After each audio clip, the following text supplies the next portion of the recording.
Hello everyone. आज के lecture में हम कवर करने वाले हैं कुछ advance level problems on errors. आज की क्लास के लिए आपको थोड़े से डिफरेंशियल कैलकुलस की जरूरत पड़ेगी, इसलिए अगर आपने नहीं पढ़ा है तो उसको एक बार पढ़ लीजिएगा और साथ ही साथ उसको एक बार रिवीजन भी कर लीजिएगा क्योंकि जरूरत पड़ सकती है। तो बच्चों स्टार्ट करते हैं from the very first problem and the very first problem is A student performs an experiment for determination of gravity। ये सिंपल पेंडुलम का फॉर्मूला है। The error in L is delta L। So L में जो error दिया गया है वो आपको दिया गया है डेल्टा L। मैं इसको हाईलाइट कर देता हूं कि L का एरर है डेल्टा L एंड T में जो एरर है that is delta T। So the error in time is delta T and N is the number of times the experiment is repeated। तो N हो गया आपका कितनी बार आप एक्सपेरिमेंट को रिपीट कर रहे हैं। क्लियर? सो आपको बताना है the measurement of ji is most accurate for. किस केस के अंदर ग्रेविटी या कैलकुलेशन जब आप जी का करेंगे वो सबसे ज्यादा एक्यूरेट आएगा। तो इन्होंने यहां पे कुछ सेट ऑफ वैल्यूज दे रखी हैं। सो कुछ एरर दे रखे हैं एल के अंदर, कुछ टाइम के अंदर एरर दे रखे हैं और यहां पर लिखा हुआ है कितनी बार एक्सपेरिमेंट को परफॉर्म किया गया। सो तीनों फैक्टर्स को अलग अलग देख लेते हैं।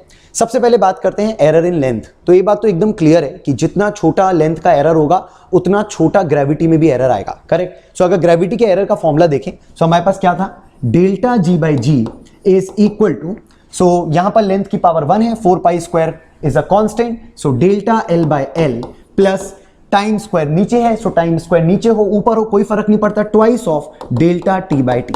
सो मैं जैसे कि कह रहा था जितना लेंथ में कम एरर होगा उतना ग्रेविटी में भी ऑटोमेटिकली कम एरर आएगा।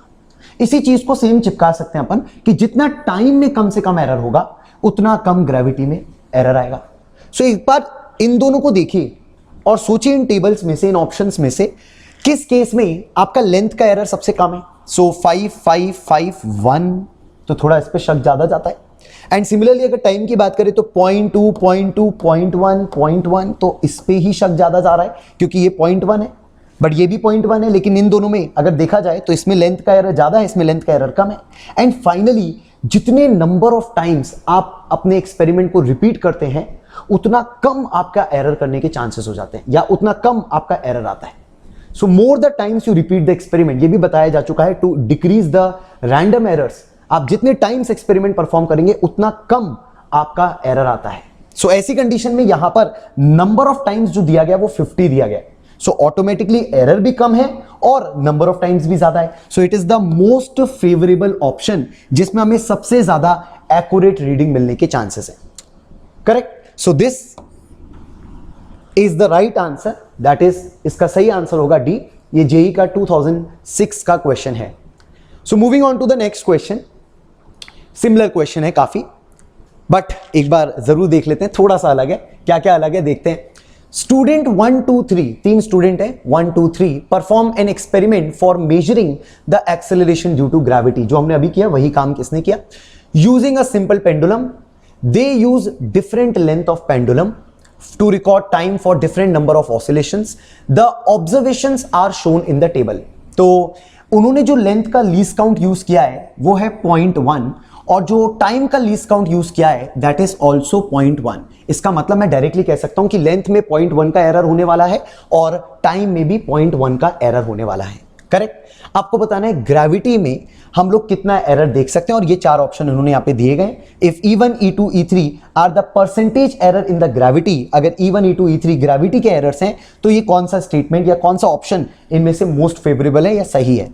सो स्टार्ट करते हैं इसको करने के लिए। सो जैसे मैंने आपको पहले ही बताया कि ग्रेविटी का एरर लिखने के लिए आपको लेंथ का रिलेटिव एरर और ट्वाइस ऑफ टाइम का रिलेटिव एरर करना पड़ता है।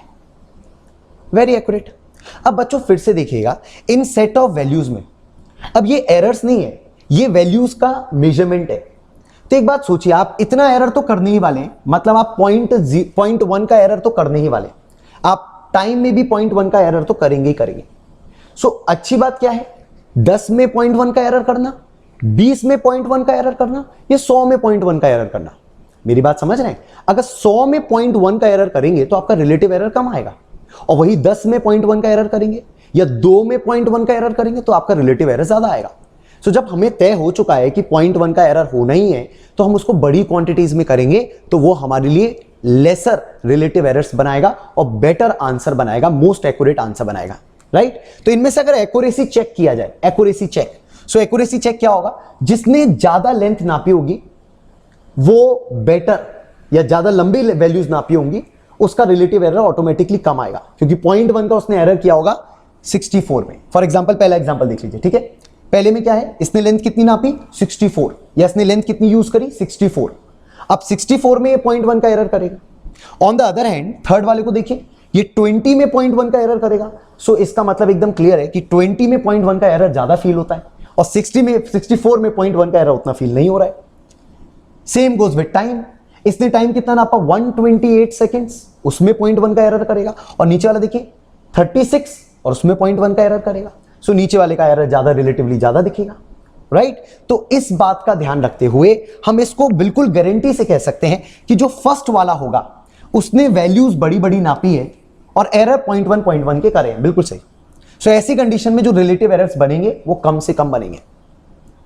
दूसरा अगर केस देखा जाए तो ये इसके केस में उतना एक्यूरेट नहीं है, बट नीचे वाले से तो एक्यूरेट है। इसका मतलब ये हमारा मीडियम रेंज का है।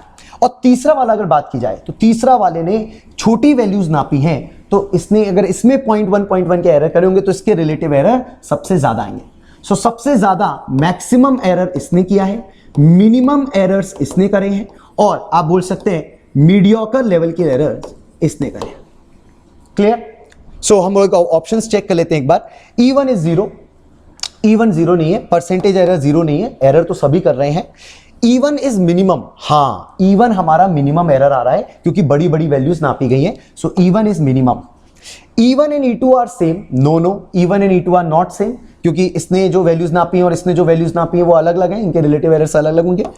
And last E2 is maximum, E2 maximum नहीं है, E3 मैक्सिमम है। सो ये भी ऑप्शन आपका गलत है। So the right answer will be B.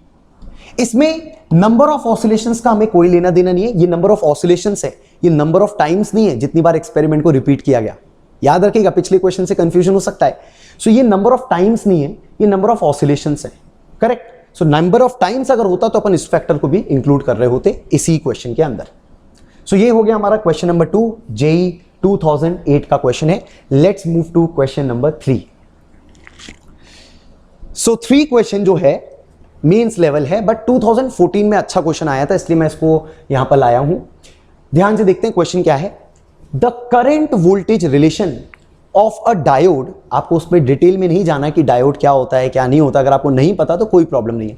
The current voltage relation of a diode is given by, तो करंट और वोल्टेज का रिलेशन दिया गया है, I equals to e to the power 1000 V by t minus 1 milliampere, where applied voltage V is in volts and temperature T is in degree Kelvin। तो kelvin में temperature है, ठीक है। If student makes an error in the error measuring 0.01 volt, ये voltage में error है, 0.01 दे दिया है, तो अगर वोल्टेज के एरर की जरूरत पड़ेगी तो यहां देख लेंगे, ठीक है। While measuring the current of 5 milli ampere, तो कितना करंट मेजर कर रहा था जब एरर कर रहा था, 5 मिली एम्पियर करंट मेजर कर रहा था। याद रखेंगे 5 milli ampere current was measured जब एरर किया जा रहा था, एंड टेम्परेचर वॉज 300 केल्विन। तो ये वैल्यूज दी गई है, इनका इस्तेमाल करना पड़ सकता है। What will be the error in the value of current? Current के अंदर एरर बताना है, ये तो करंट की वैल्यू है, आपको करंट के अंदर एरर बताना है। अब ध्यान से देखिएगा, इस प्रकार के क्वेश्चन में हम कैसे, जैसे मैंने आपको लेक्चर की शुरुआत में बोला था डिफरेंशिएशन की जरूरत पड़ती है कभी कभी। सो कैसे हम डिफरेंशिएशन की मदद से इस प्रकार के सवाल को डील कर सकते हैं। सो करंट हमको दिया गया है, मैं अच्छे से लिख देता हूं, e to the power 1000 V by t minus 1। अब अगर मुझे I में एरर चाहिए या I में छोटा सा एरर चाहिए DI, और इसको अगर मैं देखूं तो इसमें टेम्परेचर में कोई एरर नहीं है, वोल्टेज में एरर है dV is the error in voltage. तो मैं इसको एक बार डिफरेंशिएट कर सकता हूं, इधर I के टर्म्स में, इधर dV के टर्म्स में या V के टर्म्स में। सो यहां पर क्या बनेगा, अगर इसका मैं सिंपल सा डिफरेंशिएशन करूं, so DI after differentiating we will get, यहां I का डिफरेंशिएशन बन जाएगा DI, मैं किसी के रिस्पेक्ट में नहीं कर रहा, I का DI लिख रहा हूं। E की पावर समथिंग का डिफरेंशिएशन E की पावर समथिंग ही होता है। सो E की पावर समथिंग का E की पावर something same to same into chain rule लगाते हुए ऊपर का डिफरेंशिएशन अलग से लिखना पड़ेगा। ऊपर का डिफरेंशिएशन क्या है, 1000v/t का डिफरेंशिएशन। अब 1000 है रहा कांस्टेंट, 1000 है कांस्टेंट, t है कांस्टेंट, लेकिन v का डिफरेंशिएशन हो रहा है, इसलिए v में चेंज है dv। सो dv आपको साइड से लिखना पड़ेगा। -1, 1 का डिफरेंशिएशन 0 होता है, कांस्टेंट का डिफरेंशिएशन अगर अकेला पड़ जाए तो 0 होता है। सो ये एक बेसिक और डिफरेंशिएशन का बेसिक्स है, इसलिए मैंने आपसे कहा था कि डिफरेंशिएशन थोड़ा सा आता हो तो ये क्वेश्चन आसान हो जाते हैं। सो ये हमारा आफ्टर डिफरेंशिएशन का रिजल्ट है। इस रिजल्ट को लेके चलते हैं नेक्स्ट स्लाइड पे।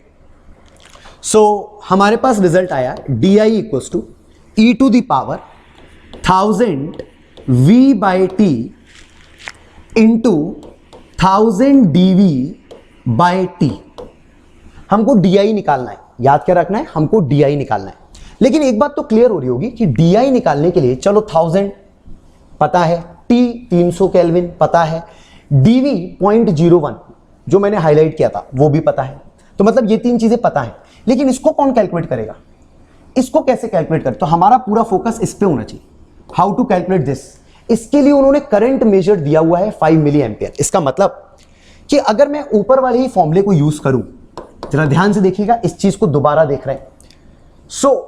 जब मैं कुछ भी टेम्परेचर रखूंगा 300, जो भी वोल्टेज आ रहा होगा, तो करंट कितना मेजर हो रहा है, 5। अगर करंट 5 मेजर हो रहा है तो 1 इधर से जंप होके ये कितना बन जाएगा, 6। क्या मैं बोल सकता हूं 6 इज इक्वल टू 5 इधर आया, 1 इधर जंप किया, कितना हो गया 6 is equal to e to the power 1000v/t। इसका मतलब मुझे इसकी वैल्यू कैलकुलेट करने की जरूरत नहीं थी, ये मैं चुरा सकता था।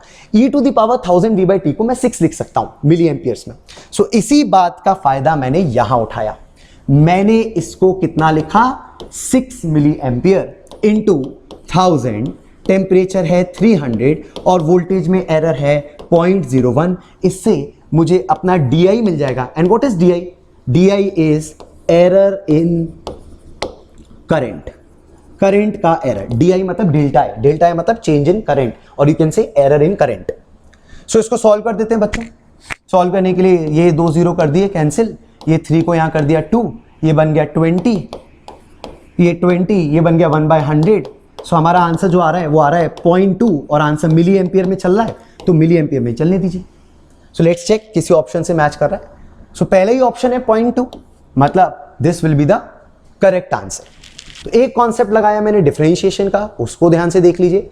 और दूसरा मैंने 5 एम्पियर करंट की कैसे इस्तेमाल किया, 5 एम्पियर करंट को कैसे मैंने यूज किया, e की पावर 1000v/t को कैसे मैंने वैल्यू से निकाल लिया, वो थोड़ा सा ध्यान दीजिएगा। Moving to the 4th question, next question की तरफ चलते हैं।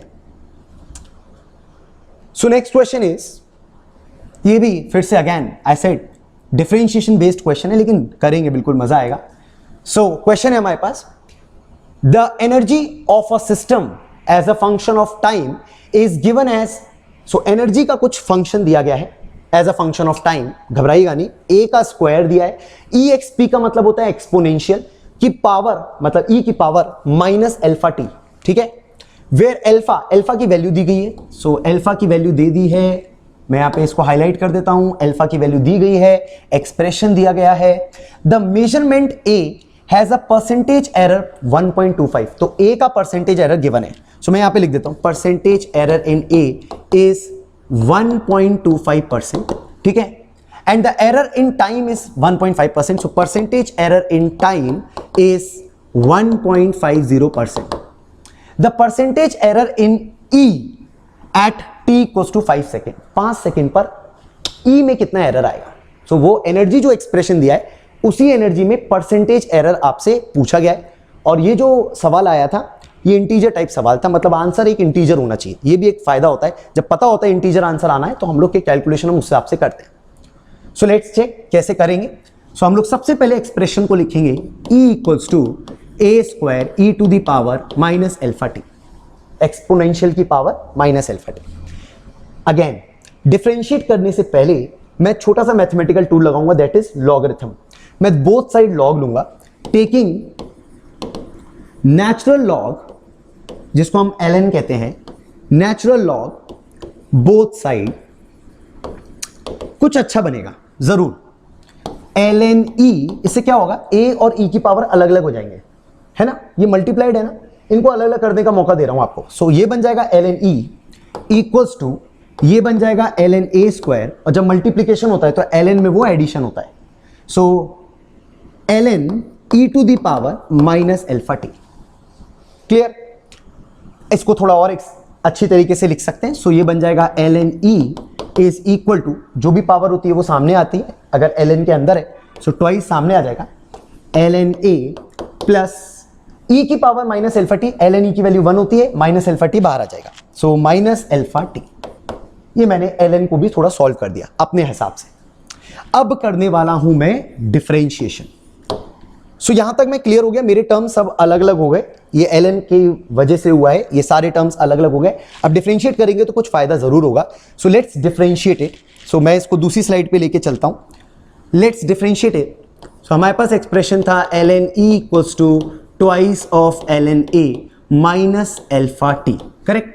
सो डिफरेंशिएट कर रहा हूं बिना किसी के टर्म्स में, जो जो डिफरेंशिएबल होगा मैं उसको डिफरेंशिएट करते चलूंगा, जो जो वेरिएबल होगा मैं उसको डिफरेंशिएट करते चलूंगा। सो E एनर्जी वेरिएबल है तभी उसमें एरर आ रहा है। सो E में 1/e ln e का डिफरेंशिएशन 1/e, बगल में लिखूंगा जो डिफरेंशिएट हो रहा है d is equal to twice of ln a का डिफरेंशिएशन 1/a, बगल में फिर से लिखना पड़ेगा dA, और माइनस अल्फा, और t का डिफरेंशिएशन हो गया dt, क्योंकि t का वैसे 1 होता है बट अपन t के टर्म्स में कर रहे हैं इसलिए अपन को dt लिखना पड़ेगा।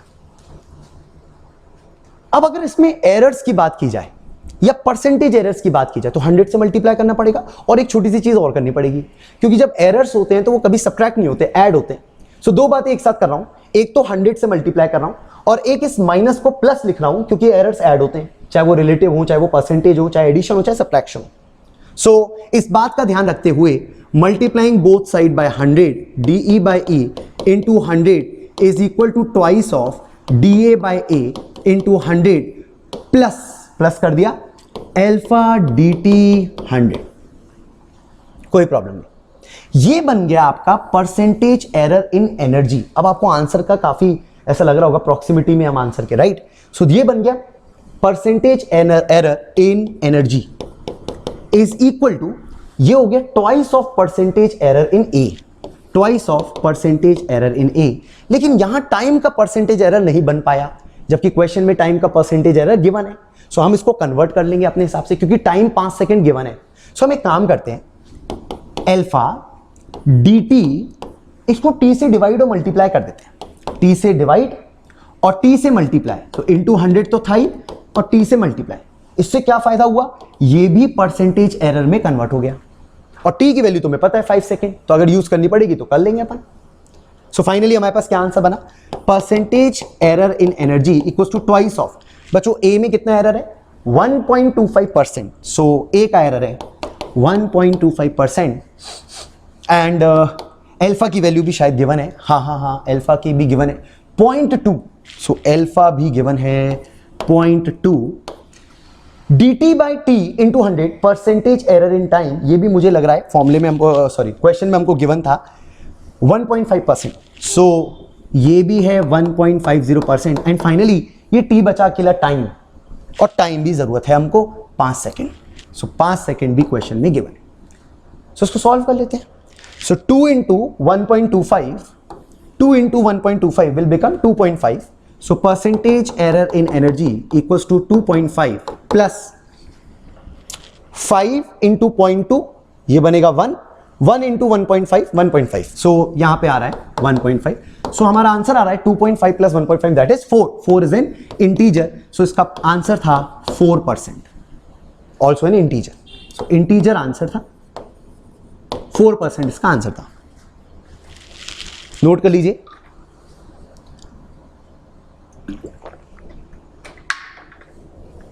Moving forward to the fifth question.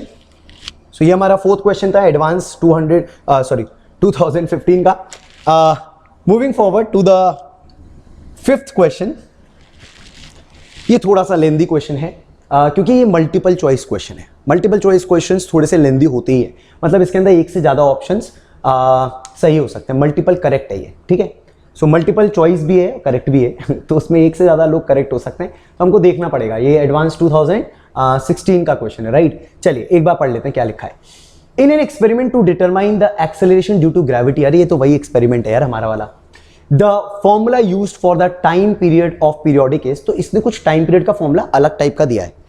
तो जैसे मुझे आदत थी 2 pi under root L by G की, लेकिन इसने कुछ आदत मेरी बिगाड़ दी है, 2 pi under root 7 R minus R, ये आर और आर अलग अलग चीजें हैं, और नीचे 5g दिया है। तो फॉर्मूला कुछ अलग टाइप का दिया है, कोई दिक्कत नहीं, हम यूज करेंगे, जिसमें आर और आर के बारे में इंफॉर्मेशन दी गई है। सो मैं इसको भी हाईलाइट कर देता हूं यार। हाईलाइट करने से क्या होगा, हम क्वेश्चन बार बार नहीं पढ़ते, हमको पता चल जाता है। ठीक है, ये इंफॉर्मेशन कैपिटल आर के बारे में है और ये इंफॉर्मेशन छोटे आर के बारे में। ठीक है, ठीक है। इन 5 सक्सेसिव मेजरमेंट, अच्छा 5 बार मेजरमेंट किया गया।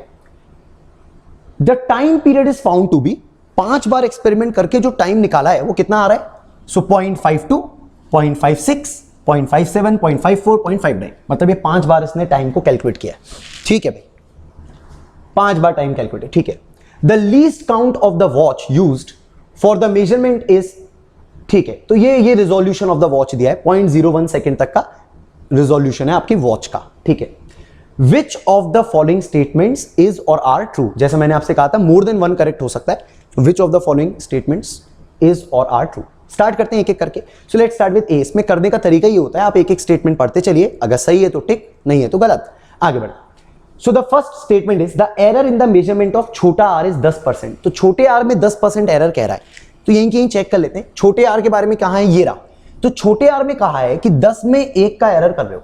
सो परसेंटेज एरर कैसे निकालते हैं, सो मैं इसको यहीं कर देता हूं, ठीक है, इसी स्लाइड में कर देता हूं। सो परसेंटेज एरर इन छोटा आर विल बी, जो एरर होगा आर का उसको आर से ही डिवाइड करेंगे, इनटू 100 कर देंगे, राइट। सो बच्चों एरर इन आर दिख रहा है मुझे 1, आर की वैल्यू मुझे दिख रही है 10 और इनटू 100 कर दिया। सो मतलब 10% इसका आंसर आ रहा है। क्या ये ऑप्शन 10% कह रहा है, हाँ ये 10% कह रहा है, मतलब ये ऑप्शन सही है। सो ए तो सही आ गया हमारा। Let's talk about the B option. The error in the measurement of time is, तो यार टाइम में एरर कैसे निकालें, और टाइम में परसेंटेज एरर निकालना है। अब टाइम के लिए हमें पूरी एक कहानी बनानी पड़ेगी, 0.52, 0.56 सारी वैल्यूज को यूज करना पड़ेगा, जैसे हम यूज करते थे एब्सोल्यूट एरर्स में निकालते समय, जब नंबर ऑफ रिपीटेशंस हम बढ़ा के रखते थे, राइट। तो यही करते हैं, चलो लेके चलता हूं सारी वैल्यूज को। तो टाइम के लिए थोड़ी मेहनत करनी पड़ेगी। टाइम के लिए जो जो वैल्यूज दी गई हैं, तो T1, T2, T3, T4, T5, तो मैं कैसे निकालूंगा, पहले इनकी एक मीन वैल्यू निकालूंगा, याद आया आप लोगों को। सो मीन वैल्यू निकालने का तरीका है, मैं सारी वैल्यूज को ऐड करूंगा, that is T1 plus T2 plus T3, जितनी बार भी एक्सपेरिमेंट किया है, और उनमें से सबसे सही वैल्यू कौन सी होती है, उन सबका एवरेज, ये मेरी ट्रू वैल्यू की तरह काम करती है। चलिए सारी वैल्यूज को ऐड करते हैं। ऐड करने में ज्यादा दिक्कत नहीं आएगी, मेरा तरीका भी लगा सकते हैं एवरेज वाला। मैं क्या मान लेता हूं, इनमें से 0.50 एवरेज है। सो 0.50 मेरा एवरेज मान लेता हूं। अब मैं देखता हूं कि मैं कितना पिछड़ गया बाकी लोगों से। सो 0.50 मेरे इसमें 0.02 आगे है, 0.06 आगे है, 0.07 आ गया, 0.04 आ गया, 0.09 आ गया। तो सब लोग मेरे से आगे, कितना कितना आ गए, ये 0.02 आ गया, ये 0.06 आ गया। तो 0.02 या सिंपल 2 6 जोड़ते आते हैं, 2 6 8 8 7 7 8 हो गया 15, 15 प्लस 4 19 है, 19 प्लस 9 28। तो ये मेरे से 0.28 आगे है, जितना मैंने सोचा उससे 0.28 आगे, और उसका एवरेज निकालना जरूरी है, 5 से डिवाइड करना। तो ये एक तरीका होता है, आप ऐड करके भी 5 से डिवाइड कर सकते हो। सो फाइनली इससे मेरे को जो मिल रहा है वो मिल रहा है, सो ये बन जाएगा मेरे पास 0.05 आ जाएगा, और फिर 6 आ रहा है, ठीक है। तो कैलकुलेट कर लिया मैंने, ऐड कर देता हूं 0.556 अप्रॉक्सीमेटली, क्योंकि इतनी डेसिमल तक नहीं जाना है, जितना टाइम चल रहा है उतने में चल लेते हैं। तो 566 को राउंड ऑफ करेंगे तो पीछे वाले को 1 से बढ़ा देते हैं। सो ये बन गया 0.56। ये राउंडिंग ऑफ भी हमको क्लियर रहनी चाहिए। तो ये भी 2 डेसिमल तक थी, आंसर भी 2 डेसिमल तक ही रहना चाहिए। सो 0.56 हमारा एक एब्सोल्यूट टाइम की तरह, सॉरी ट्रू वैल्यू की तरह काम कर रहा है। ये हमारी ट्रू वैल्यू है। अब अगर ये ट्रू वैल्यू मिल गई तो सब में एरर पता चल जाएगा, सबकी पोल खुल जाएगी। अब सबकी पोल खोल देते हैं। सो सबसे पहले डेल्टा T1 कितना बन गया, जल्दी करते हैं, 0.56 0.04 बन गया। ये सब एब्सोल्यूट एरर्स हैं, मतलब मॉड हैं सबके। तो 0.04 डेल्टा T2 ये सब एग्जाम में नहीं करना होता इतना लंबा, आप डायरेक्ट भी लिख सकते हैं। 0.56 0 हो गया ये तो error. So delta T2 0, delta T3 सब में एरर निकाल रहा हूं। सो 0.56, 0.01, 0.01 सबको माइनस करके निकालते हैं। ये हमारी ट्रू वैल्यू की तरह काम कर रही है। T4 और इस सबकी पोल खोल रही है। 0.56 माइनस 0.54, 0.02, 0.02 और डेल्टा T5 एट लास्ट ये कितना आ रहा है? 0.59 माइनस 0.56, किसी को भी किसी में से माइनस करो, पॉजिटिव रखना है। 0.03, 0.03, राइट। अब इस सब का एवरेज निकालोगे तब तुम्हें एरर के बारे में पता चलेगा। So delta T mean that is the error in time will be, इन सबको ऐड करिए तो 4 + 1 5, 5 + 2 7, 7 + 3 10। सो 10 आ रहा है, मतलब 0.1 आ रहा है। और इसको वापस से किससे डिवाइड करना पड़ेगा? जितने बार ये हैं तो 5 से डिवाइड करना पड़ेगा। तो अगर 5 से डिवाइड करूंगा तो ये मेरे पास आ रहा है 0.02 सेकेंड्स। ये मेरा एरर की तरह काम करेगा और ये मेरी ट्रू वैल्यू की तरह काम करेगा। अगर ये दोनों पता चल गए तो परसेंटेज एरर निकाला जा सकता है। सो percentage error in time will B, जो भी एरर है उसको ऊपर रखें, जो भी क्वांटिटी आई है उसको नीचे रखें, इनटू 100। इसको सॉल्व कर सकते हैं अप टू गुड अप्रोक्सीमेशन, क्योंकि आंसर काफी डेसिमल प्लेस तक दिए गए हैं। सो ये 10 था, ये 3.57 है, मतलब काफी डेसिमल तक है। सो हम इसको सही तरीके से सॉल्व करेंगे। सो ये 2 डेसिमल को उड़ा दीजिए। 2, 56, 28, 4 से कर सकता हूं, 25 और 7, तो मेरे पास आ रहा है 25/7। 25/7 को अगर सॉल्व करें तो 7 3 टाइम्स 21, पॉइंट लगाइए, 40 आ गया। तो 7 5 जा 35, फिर 5 आ रहा है तो 7 7 जा 49। तो अप टू 2 डेसिमल प्लेस तक आपने फिर से सॉल्व किया एंड आंसर आ रहा है 3.57% टू बी एग्जैक्ट, और ये एग्जैक्टली मैच कर रहा है, राइट। मैंने ऑप्शन देख लिया था 3.57%, मतलब this is also the right answer. तो ए भी सही है, बी भी सही है।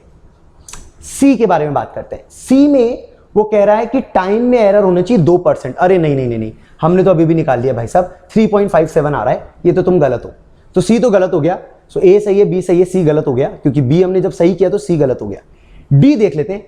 The error in determined value of ji is 11%। अभी जी में भी एरर पूछ रहा है। चलो जी के लिए फिर से चलते हैं। जी के लिए एरर निकालने के लिए यहां जाना पड़ेगा। अब यहां देखें अगर अपन अच्छी तरीके से, सो मैं वापस इस रिलेशन को लिख देता हूं। सो ये रिलेशन क्या है वापस से देखते हैं। t इक्वल्स टू 2π√7 समथिंग था ना, हाँ 7 r माइनस r बाय जी, ये दिया हुआ है अपन को।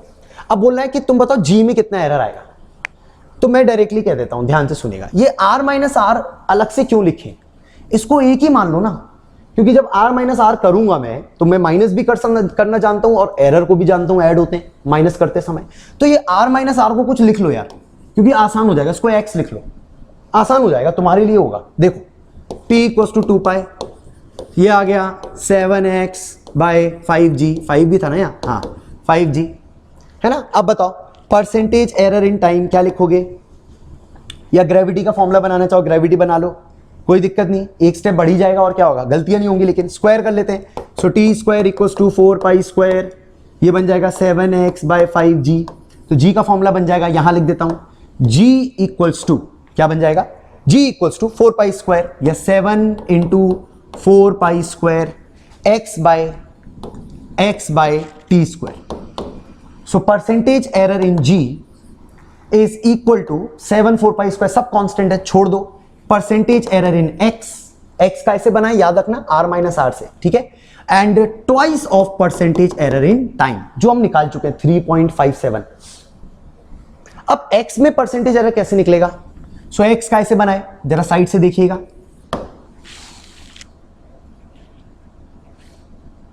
x का ऐसे बनाए, x बना है r माइनस r से। जरा मैं r माइनस r कर ही लेता हूं यार।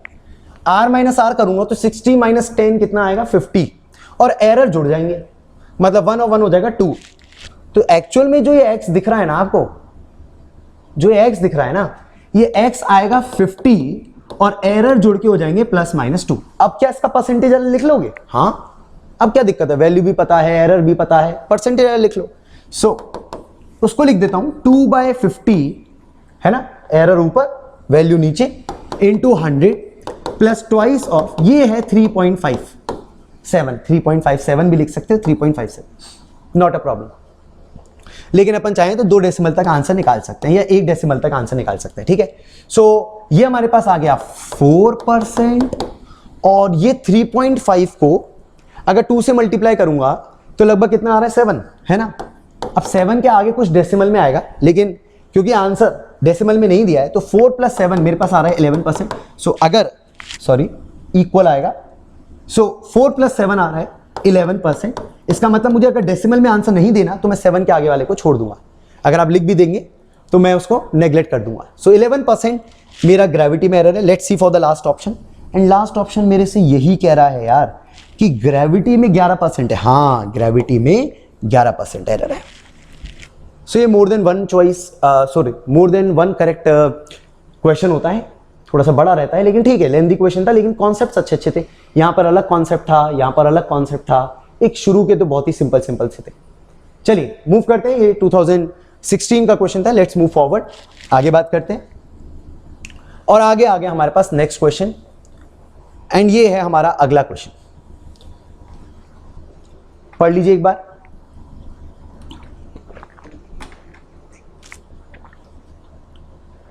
A person measures the depth of a well by measuring the time interval between dropping a stone and receiving the sound of impact with the bottom of the well.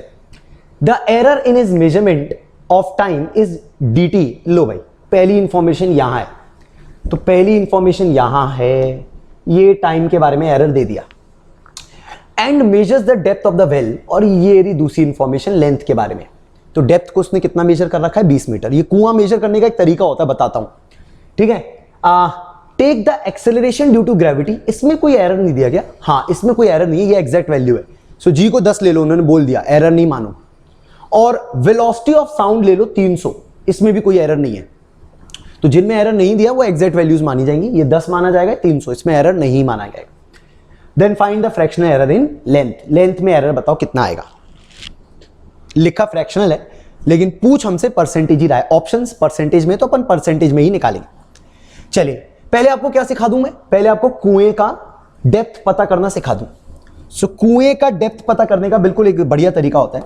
ये हमारा कुआं, ये कुएं के नीचे पानी, जिससे छपाक की आवाज आएगी आपको, है ना। ये कुएं के नीचे पानी।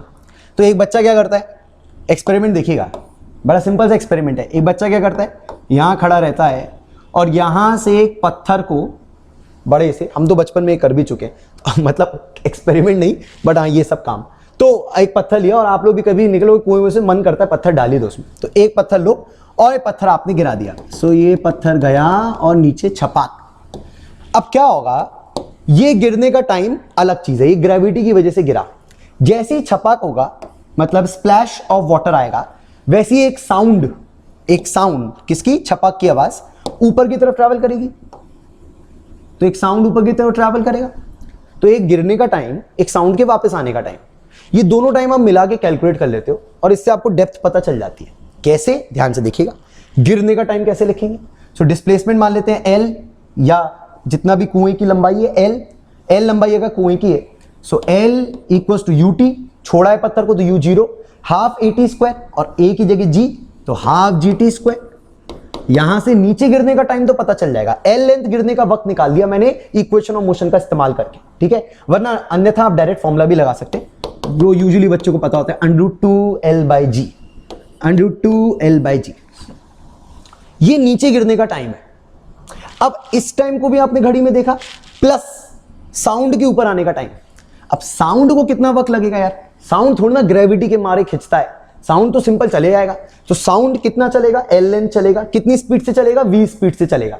तो साउंड को कितना टाइम लगेगा, distance upon velocity. So time taken by sound will be distance upon speed, ठीक है भाई।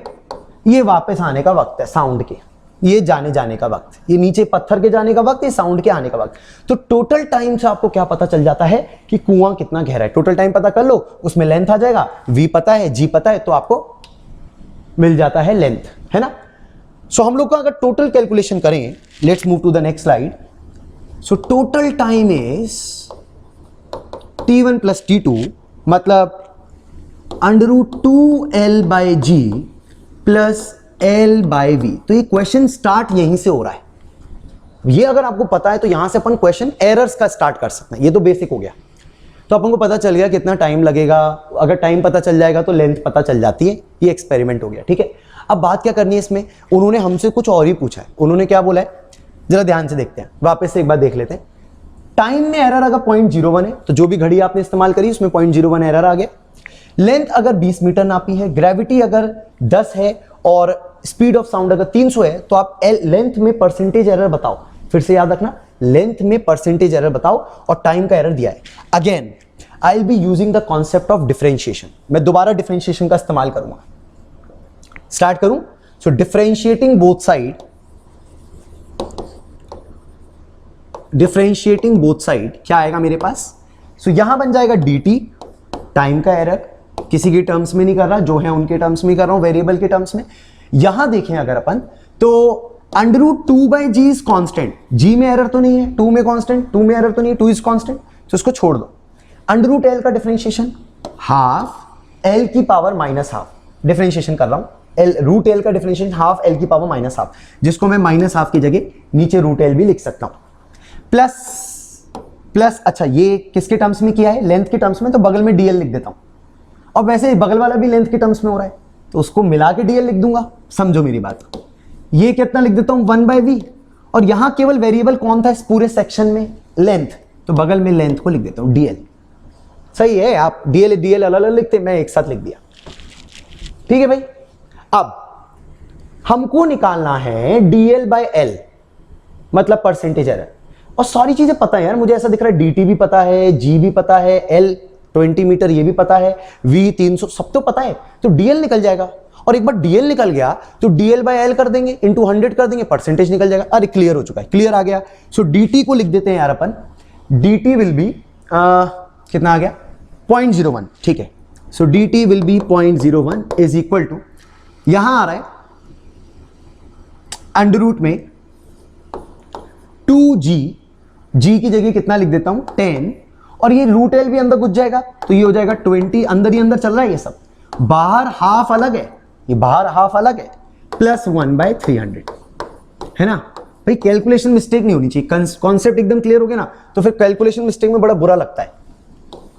चलो सो ये मेरे को लग रहा है 2 10, ये बन गया 1/100, 1/100 को लिख दूंगा अंडर रूट में 1/10, वह है ना, सॉल्व हो जाएगा 1/10, 1/10 इंटू 1/2 1/20, तो ये 1/20 प्लस 1/300, सो ये आ गया। अच्छा इसको भी 1/100 लिख देता हूं।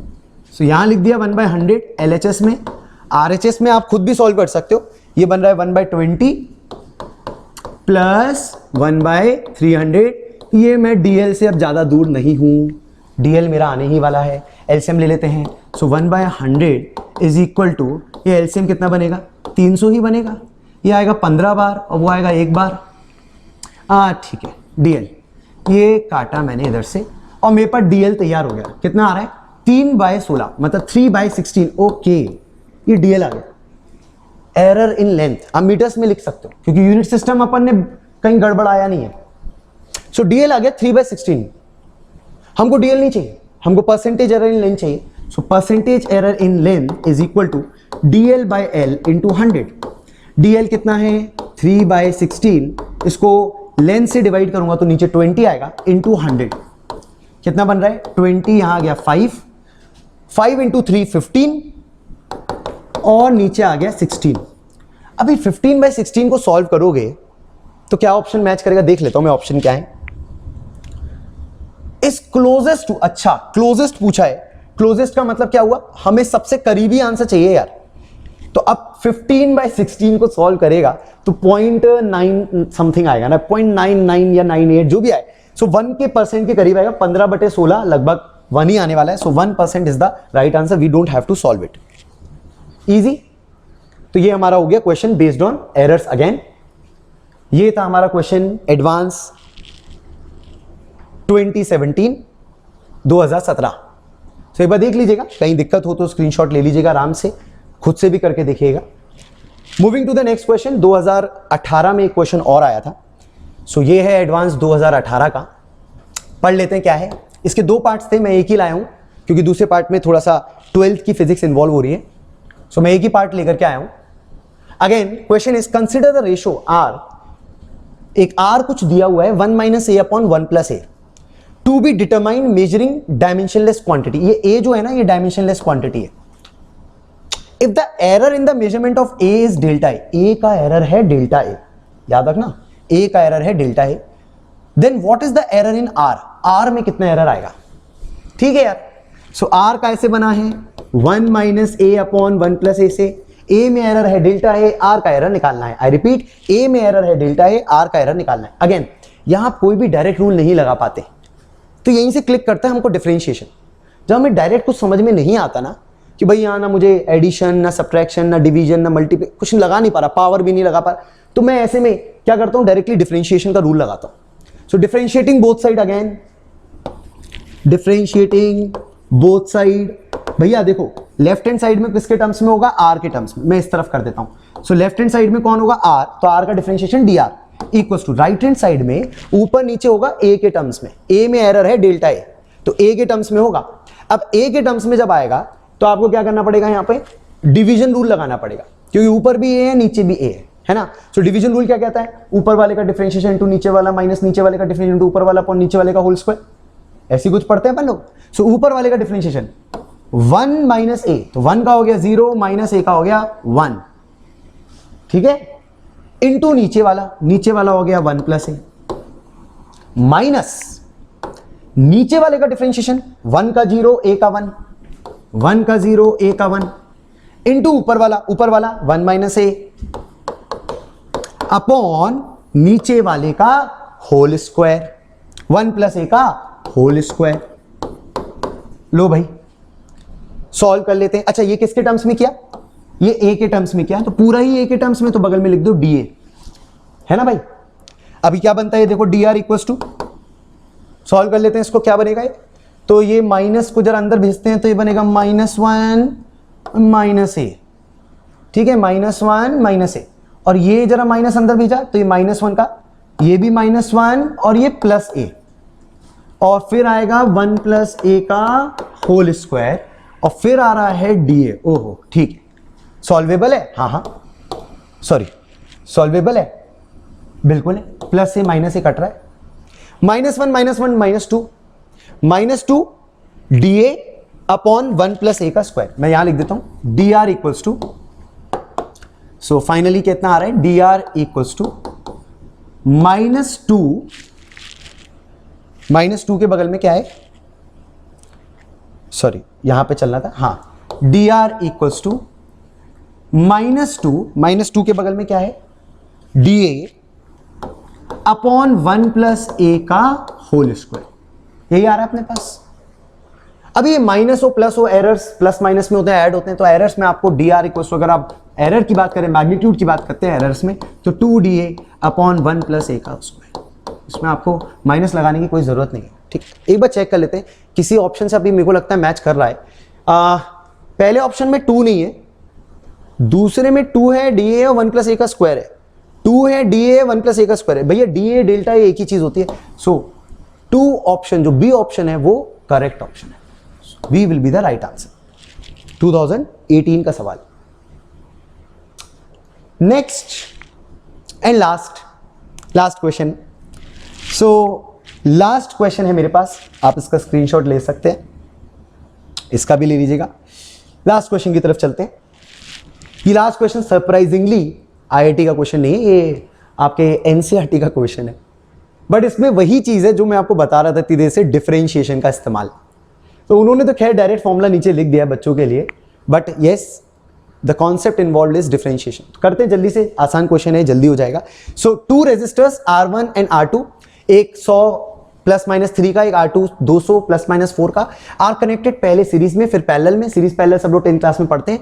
Find the equivalent resistance series combination का और पैरेलल कॉम्बिनेशन का। ठीक है, अब बताओ सीरीज में क्या होता है, फॉर सीरीज कॉम्बिनेशन, सीरीज में R equivalent equals to R1 + R2। भैया आप रेजिस्टेंस तो जोड़ दोगे, एरर्स भी क्या करोगे, जोड़ोगे, क्योंकि एडिशन में एरर्स जुड़ते ही है। सो 100 + 200 कितना बन जाएगा, 300। सो आर इक्विवेलेंट हो जाएगा 300, और एरर्स 3 + 4 7, तो ±7। ये हो गया पहला आंसर, ये हो गया पहला answer. Equivalent resistance with its error 300 ±7। बात करते हैं पैरेलल में। पैरेलल में अपन क्या फॉर्मूला पढ़ चुके हैं, 1/R equivalent equals to 1/R1 plus 1/R2। 1/R equivalent कितना हो गया हमारे पास, निकालना है 1/R1। 1/R1, R1 कितना है अपने पास 100 और 1/200। ये आप सॉल्व कर लीजिएगा। 200 तो 2 × 1 / 2 + 1 मतलब 2/3, मतलब 200/3 आएगा। सो R इक्विवेलेंट आएगा आपके पास 200/3 ओम्स। ये पैरेलल का आंसर है। लेकिन इसमें एरर कैसे निकालें, ये तो मैंने आंसर निकाला, इसमें एरर का निकाला, क्योंकि हमने रेसिप्रोकल वाली क्वांटिटीज का कुछ पढ़ा ही नहीं है ना। तो हम लोग इसके लिए क्या करेंगे, फिर से डिफरेंशिएशन का इस्तेमाल करेंगे। अब मैं इसके अंदर एरर निकाल रहा हूं, ध्यान से देखिएगा। सो एरर निकालने के लिए मैं दोबारा लिख रहा हूं 1/R equivalent equals to 1/R1 plus 1/R2। सब में एरर है, R इक्विवेलेंट में भी एरर है, R1 भी, R2 सब में एरर है। इसका मतलब अगर डिफरेंशिएटिंग बोथ साइड करूं, अब डिफरेंशिएशन देखिएगा कैसे होगा। R की पावर -1 का डिफरेंशिएशन -1 R की पावर -2। सो यहां क्या आएगा -1 R इक्विवेलेंट की पावर -2। इसको नीचे लिख सकता हूं R इक्विवेलेंट का स्क्वायर। और किसको डिफरेंशिएट किया, DR इक्विवेलेंट को किया, राइट। सिमिलरली अगर एक बार सीख गए तो फिर सब बार लगा दो, -1 R1 square DR1 -1 R2 square DR2। यही फॉर्मूला एनसीईआरटी में आपको डायरेक्ट दिया गया है। अब आप डायरेक्ट भी यूज कर सकते थे। अगर आपको ज्यादा क्यूरियोसिटी नहीं है कि ये कहां से आया, तो आप एनसीईआरटी में जो गिवन था उसको डायरेक्टली भी यूज कर सकते हैं। ठीक है भाई, क्या हम यहां से एरर निकाल लेंगे, बिल्कुल निकालेंगे। अब मैं उस तरफ चल रहा हूं और फाइनल कर रहा हूं, इस आंसर को खत्म करता हूं। आगे बढ़ते हैं। सो क्या अब इससे हम आंसर निकाल लेंगे, बिल्कुल निकाल पाएंगे। सो हमारे पास फाइनली इससे जो आंसर बन रहा है वो बन रहा है DR इक्विवेलेंट हमें निकालना है। R इक्विवेलेंट का स्क्वायर उस तरफ भेज देता हूं, मतलब 200/3 का स्क्वायर मैंने पहले से ही उधर भेज दिया। ये आ रहा है DR1। DR1 कितना है, DR1 कितना है हमारे पास 3, DR2 कितना है 4। सो DR1 है 3 और वैल्यू है 100 का स्क्वायर, और DR2 है 4 और वैल्यू है 200 का स्क्वायर। बस इसको सॉल्व करना है हम लोगों को, खत्म हो जाएगा ये हमारा। सो सॉल्व करने के लिए यहां 2 0 का स्क्वायर है, यहां भी 2 0 का स्क्वायर है, यहां भी 2 0 का स्क्वायर है, कॉमन लेकर के काट दिया। ये बन गया मेरे पास 4/9 और ये बन गया मेरे पास, ये तो 3 हो गया, और ये बन गया 4 ये 1 हो गया, 4/4 हो गया ना। सो 4/9 इंटू 4 मतलब 16/9। ये एरर आ गया ओम्स में। तो वैल्यू तो निकाल दी थी 200/3, 200/3 प्लस माइनस 16/9, उसमें एरर होगा। 16/9 को सॉल्व कर लो तो अप्रोक्सीमेटली ये तो हो जाएगा 6.66 या 6.67, सॉरी 66.67। और इसको सॉल्व कर लो 16/9 1.7, ठीक है 1.8 के आसपास आ रहा है। सो 1.8 के आसपास आ रहा है, आप देख लीजिएगा। सो ये हमारा फाइनल आंसर होगा इन केस ऑफ पैरेलल। तो बच्चों ये कुछ क्वेश्चंस थे जिन थोड़े से हटके थे, जिनमें हम डिफरेंशिएशन का इस्तेमाल करते हैं, कुछ फंक्शंस का इस्तेमाल करते हैं, लॉगरिथमिक फंक्शन और अदर टाइप के फंक्शंस का। सो अगर कुछ भी समझ में नहीं आया तो एक बार लेक्चर को दोबारा देख लीजिएगा, बहुत इंपॉर्टेंट क्वेश्चंस थे सारे। नेक्स्ट पार्ट में we are going to start the dimensional analysis. Thank you so much.